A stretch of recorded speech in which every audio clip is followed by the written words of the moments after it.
श्री शिवाय नमस्तुभ्यम हर हर महादेव। देखिए दोस्तों, आज का यह वीडियो आप सभी के लिए बहुत ही ज़्यादा खास होने वाला है। देखिए, हम सभी जानते हैं कि कल दिनांक 16 अगस्त को सावन मास के शुक्ल पक्ष के शुक्रवार की पुत्रदा एकादशी का बहुत ही विशेष दिन है। और इस एकादशी पर आपकी चाहे कितनी ही बड़ी से बड़ी मनोकामना हो, वह निश्चित ही परिपूर्ण होती हैं। आपके जीवन के जितने भी दुख और तकलीफ़ें हैं वह सभी दूर होती हैं। और साथ ही साथ यदि आप पुत्र प्राप्ति की इच्छा भी रखते हैं तो वह इच्छा भी इस एकादशी पर अवश्य ही परिपूर्ण होती है। इस एकादशी पर किए गए उपायों से आपके जितने भी कार्य हैं वह सभी परिपूर्ण हो जाते हैं। आपको अपने हर कार्य में तरक्की प्राप्त होती है। तो इस एकादशी पर आपको स्वधा नाम का चमत्कारिक उपाय करना है, जो कि पूज्य गुरुदेव की ही कथा को सुन करके और समझ करके ही आपको समझाने का पूरा प्रयास करेंगे। लेकिन उससे पहले वीडियो को लाइक करें, चैनल को सब्सक्राइब करें और सभी शिव भक्त कमेंट में श्री शिवाय नमस्तुभ्यम या फिर ओम नमः शिवाय जरूर लिखें।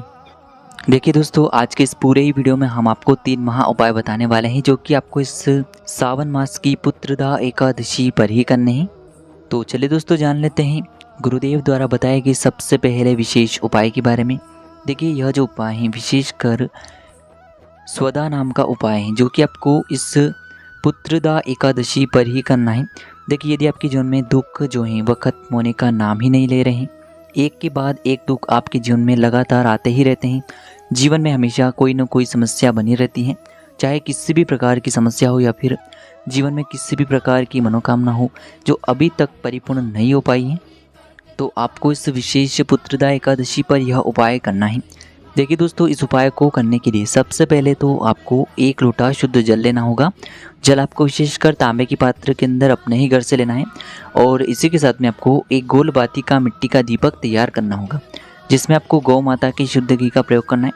अब देखिए दोस्तों, इस 1 लोटे जल को और साथ ही साथ इस एक दीपक को सीधे लेकर के आपको पहुँचना है इस पुत्रदा एकादशी पर भगवान शिव के मंदिर में।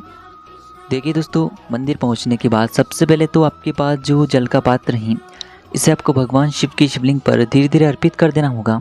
श्री शिवाय नमस्तुभ्यम इस मंत्र का जाप करते हुए ध्यान रखें, जब भी आप ये जल अर्पित करेंगे तो आपको लगातार हरि हर महादेव का मन में स्मरण करते रहना है।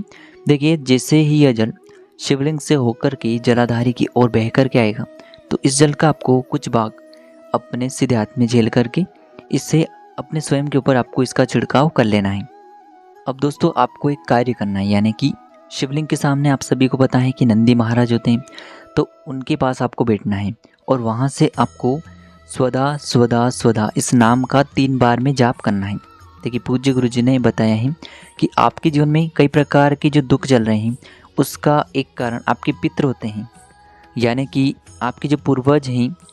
तो जब भी आप स्वधा नाम का स्मरण करते हैं और हरि हर महादेव का स्मरण करते हुए जल शिवलिंग पर इस प्रकार से अर्पित करते हैं, तो इसका कुछ भाग आपके पितरों के खाते में जाता है और आपके जो पितर हैं वह इससे प्रसन्न होकर के आपको दोनों हाथों से आशीर्वाद दे करके जाते हैं। अंत में आपको जो भी आपकी मनोकामना है, चाहे आप पुत्र प्राप्ति के लिए यह उपाय कर रहे हैं, धन धान्य की प्राप्ति के लिए उपाय कर रहे हैं, ग्रह क्लेशों की समस्या को दूर करने के लिए उपाय कर रहे हैं, जिस भी प्रकार की समस्याएं, अंत में से आपको महादेव से परिपूर्ण करने की प्रार्थना कर लेनी है।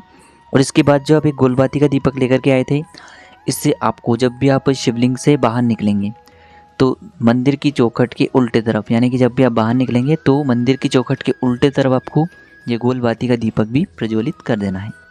अब दोस्तों, हम जान लेते हैं दूसरे विशेष उपाय के बारे में। देखिए, पूज्य गुरु जी ने बताया है कि जो भी व्यक्ति एकादशी पर यह उपाय करता है तो इससे आपके जीवन में जो भी धन की समस्याएं हैं वह दूर होती हैं। साथ ही साथ किसी भी शत्रु की नज़र यदि आपके ऊपर है जो आपकी सफलता में आड़े आ रही हैं, तो ऐसी नज़र का भी यह उपाय क्षय करता है।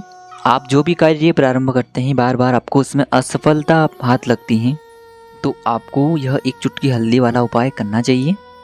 देखिए, आपको ये जो उपाय हैं आपको अपने हर प्रकार के कार्य में सफलता की प्राप्ति करवाने वाला है। और साथ ही साथ यह उपाय आप अपने बच्चों की तरक्की के लिए, उनके उज्जवल भविष्य के लिए भी कर सकते हैं।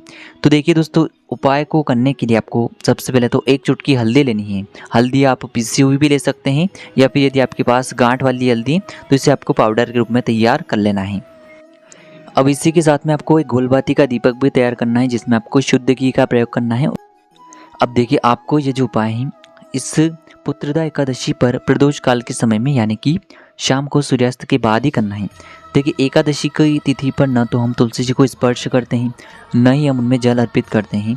इसीलिए हम मात्र एक दीपक ही तुलसी जी के समक्ष प्रज्वलित करेंगे और यह जो दीपक है विशेषकर हम भगवान विष्णु के निमित्त प्रज्वलित करेंगे, इसीलिए हमने इसमें गोलबाती का प्रयोग किया है। तो देखिए दोस्तों, सबसे पहले तो आपके पास जो गोलबाती का दीपक है इसे आपको तुलसी जी के पास ही में प्रज्वलित कर देना होगा। ओम नमो भगवते वासुदेवाय इस मंत्र का जाप करते हुए और आपको भगवान विष्णु से प्रार्थना करनी है कि हमारे जीवन में जो भी गुप्त शत्रु हैं उनका विनाश हो। और साथ ही साथ मैं ये उपाय पुत्र रत्न की प्राप्ति के लिए कर रही हूँ, तो मुझे भी मेरे जीवन में पुत्र की प्राप्ति हो, इस प्रकार से कामना करते हुए और दीपक को प्रज्वलित करने के बाद आपको तुलसी जी के वहाँ से थोड़ी सी मिट्टी उठा देनी है। लेकिन आप जब भी यह मिट्टी उठाएंगे तब आपको तुलसी जी को स्पर्श नहीं करना है, इस बात का आपको ध्यान रखना है। और इसी के साथ में आप जो एक चुटकी हल्दी लेकर के आए थे उस हल्दी को आपको तुलसी जी की मिट्टी में अच्छे से मिला लेना है, यानी कि आपको इसका एक लेपन तैयार कर लेना है। अब दोस्तों आपको एक कार्य करना है, आपने जो ये लेपन तैयार किया है इससे आपको अपने अंगूठे के पास वाली जो उंगली होती है तर्जनी उंगली, उसमें आपको यह लेपन लेना है और इसी उंगली से आपको स्वास्तिक का निर्माण करना है। देखिए आपको यह जो हल्दी के स्वास्तिक अपने घर के कुछ विशेष स्थानों पर बनाने हैं। देखिए आपको पहला जो हल्दी का स्वास्तिक है जहाँ कहीं भी आप अपने घर में धन रखते हैं वहाँ पर आप बना सकते हैं। दूसरा जो स्वास्तिक है आप अपने घर में मुख्य द्वार पर बना सकते हैं। और तीसरा जो स्वास्तिक है जहाँ कहीं पर भी आपका व्यापार है या फिर दुकान है तो वहाँ पर आपको तीसरा स्वास्तिक बनाना है। ध्यान रखें दोस्तों, जब भी हम एकादशी की तिथि पर तुलसी जी की मिट्टी से स्वास्तिक का निर्माण करते हैं तो इससे हमारे जीवन में धन की प्राप्ति होती है और हमारे जीवन में जो भी असफलताएं हमारे मार्ग में आ रही हैं, जो भी हमारे कार्यों में रुकावटें उत्पन्न हो रही हैं, उनका अंत होता है। तो इस प्रकार से आपको स्वास्तिक का निर्माण कर देना है हल्दी और तुलसी जी की मिट्टी के इस लेपन से।